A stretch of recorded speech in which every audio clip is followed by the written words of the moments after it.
नमस्ते, मेरा नाम निकिता मिश्रा है और आप देख रहे हैं बोलता हिंदुस्तान।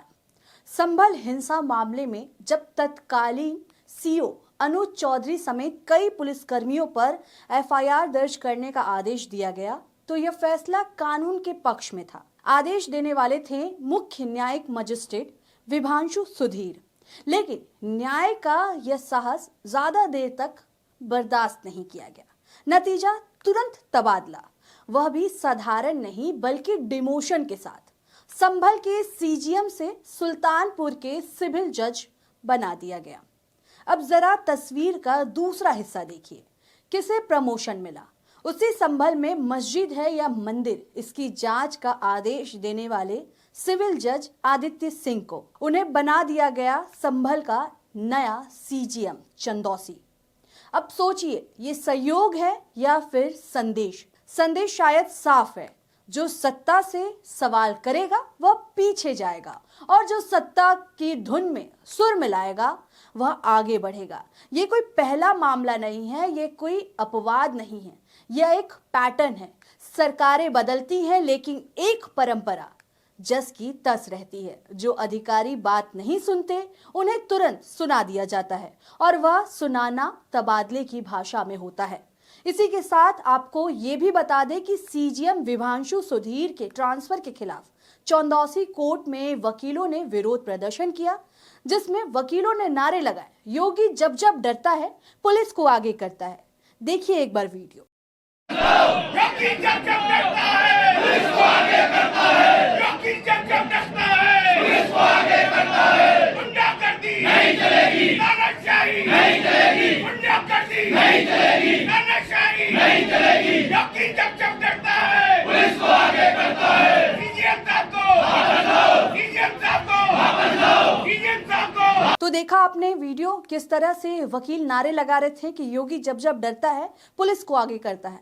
इसी के साथ वकील सीजीएम विभांशु सुधीर को वापस लाने की मांग भी कर रहे हैं। संभल हिंसा मामले में सीओ अनुज चौधरी और कई पुलिसकर्मियों पर एफआईआर का आदेश देने वाले जज का सुल्तानपुर ट्रांसफर हुआ है। अब इस मामले को लेकर सोशल मीडिया पर सरकार के खिलाफ सवाल उठाए जा रहे हैं कि आखिर ऐसा क्यों किया गया। जो सरकार के खिलाफ सवाल करे, जो सरकार के खिलाफ आदेश दे, उसका तबादला। आपको बता दें, आरजेडी प्रवक्ता प्रियंका भारती इस मुद्दे पर सोशल मीडिया एक्स पर पोस्ट करते हुए लिखती हैं, संभल हिंसा मामले में एएसपी अनुज चौधरी समेत कई पुलिसकर्मियों पर एफआईआर दर्ज करने का आदेश देने वाले सीजीएम विभांशु सुधीर का तबादले के साथ उन्हें सीजीएम पद से हटाकर सिविल जज बनाया गया। मानो डिमोशन। एक फैसला सरकार के प्रिय अधिकारियों के खिलाफ और आप गए। इसी के साथ बता दें कि वही इतिहासकार अशोक कुमार पांडे भी इस मामले पर अपनी प्रतिक्रिया देते हुए सोशल मीडिया एक्स पर पोस्ट करते हुए लिखते हैं, संभल मामले में पुलिसकर्मियों पर एफआईआर का फैसला देने वाले जज साहब का तबादला कर दिया गया है। इससे पहले दिल्ली दंगे के दौरान कार्रवाई करने वाले जज का ट्रांसफर कर दिया गया था। राजस्थान में अदानी के खिलाफ फैसला देने वाले जज का ट्रांसफर कर दिया गया था।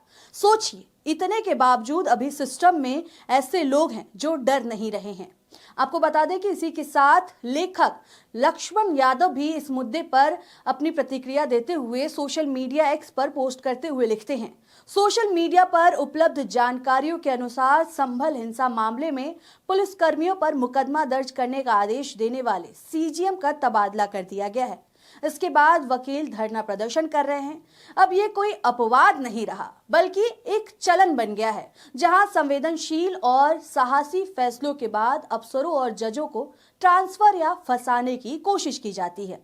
आपको बता दें कि ये कोई पहला मौका नहीं है जब किसी को तबादला मिला हो काम करने के लिए।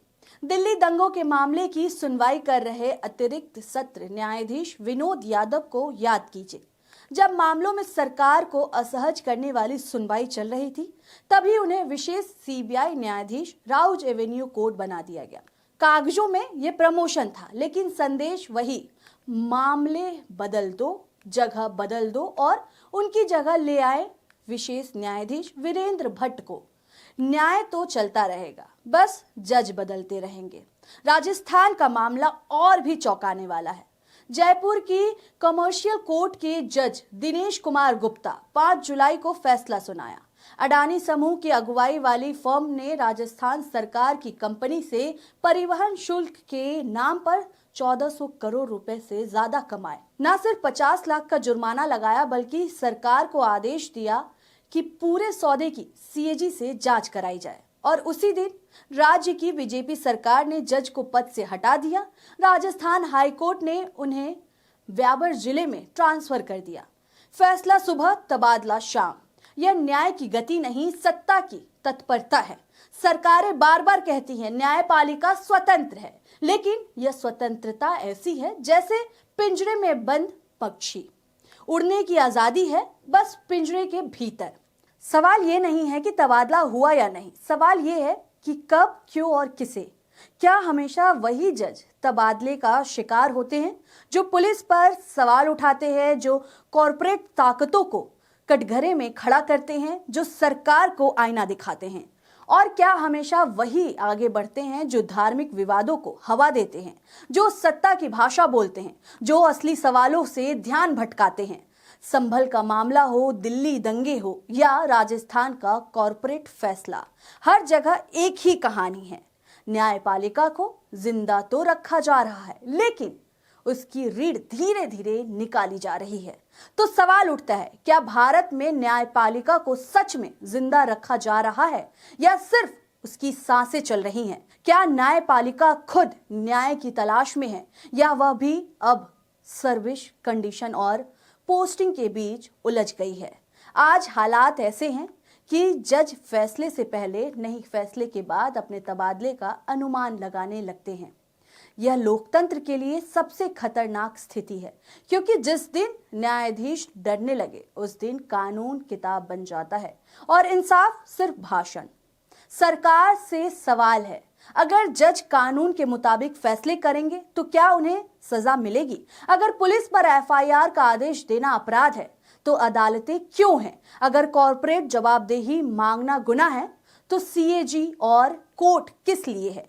और सबसे बड़ा सवाल, क्या भारत में अब न्यायपालिका सत्ता की सुविधा बन चुकी है या फिर अभी भी उनमें इतना साहस बचा है कि वह खुद अपने लिए न्याय मांग सके? क्योंकि अगर न्यायपालिका ही न्याय की तलाश में भटकने लगे तो फिर आम नागरिक किस दरवाजे पर जाएंगे?